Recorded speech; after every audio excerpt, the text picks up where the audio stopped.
அண்மை செய்தி. சமூக வலைதள பிரபலம் அலிசா அப்துல்லா குழந்தைகள் குறித்து ஆபாசமாக பேசியதற்காக யூடியூபர் முக்தார் தற்போது கைது செய்யப்பட்டுள்ளதாக போலீசார் தரப்பில் தெரிவிக்கப்பட்டுள்ளது. இது தொடர்பான கூடுதல் விவரங்களை எமது செய்தியாளர் கதிரவன் வழங்க கேட்கலாம். வணக்கம் கதிரவன், இது குறித்த மேலும் கூடுதல் விவரங்கள். தனக்கு பிறந்த பச்சிளம் குழந்தைகளை பற்றி அவதூறாக பேசிய யூடியூபர் முக்தார் மற்றும் திருச்சி சூர்யா மீது பாஜக பெண் நிர்வாகியாக இருக்கக்கூடிய அலிசா அப்துல்லா புகார் இருந்தார். அதன் அடிப்படையில் போலீசார், சென்னை சைபர் கிரைம் போலீசார் பதிவு செய்திருந்தார்கள். ஏற்கனவே திருச்சி சூர்யாவை கைது செய்திருந்த நிலையில முக்தார் தலைமறைவாக இருந்தார்.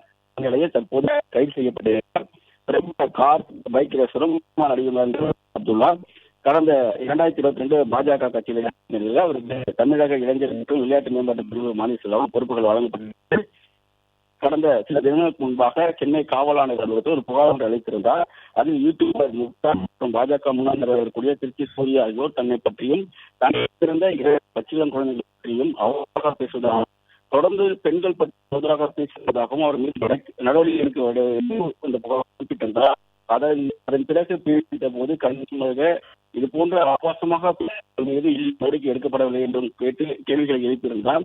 விசாரணை அடிப்படையில போலீசார் வழக்கு பதிவு செய்திருந்தார்கள். மத்திய குற்றப்பிரிவு போலீசார், சைபர் கிரைம் போலீசார் வழக்கு பதிவு செய்து முதற்கட்டமாக திருச்சியில் வைத்து சூர்யாவை செய்தார்கள். தொடர்ந்து முக்தாரை தலைமறைவாக இருந்ததாக தெரிவிக்கப்பட்ட நிலையில் தற்போது முக்தார் அவர்களும் கைது செய்யப்பட்டிருக்கிறார். தொடர்ச்சியாக பெண்கள் குறித்து ஆபாசமாக பேசியதாகவும் பெண்களின் கண்ணீருக்கு குறைவாக அவர்கள் செயல்பட்டதாகவும் அவர் மீது வழக்கு பதிவு செய்யப்பட்டதாக காவல்துறை தரப்பில் தெரிவிக்கப்பட்டிருக்கும் நிலையில் தற்போது முக்தார் அவர்களும் கைது செய்யப்பட்டிருப்பதாக காவல்துறை தரப்பில் தெரிவித்திருக்கிறது. பிளே ஸ்டோர் மற்றும் ஆப் ஸ்டோரில் இருந்து பாலிமர் செயலியை QR கோடு மூலம் பதிவிறக்கம் செய்யுங்கள். செய்திகளை உடனுக்குடன் பெறுங்கள்.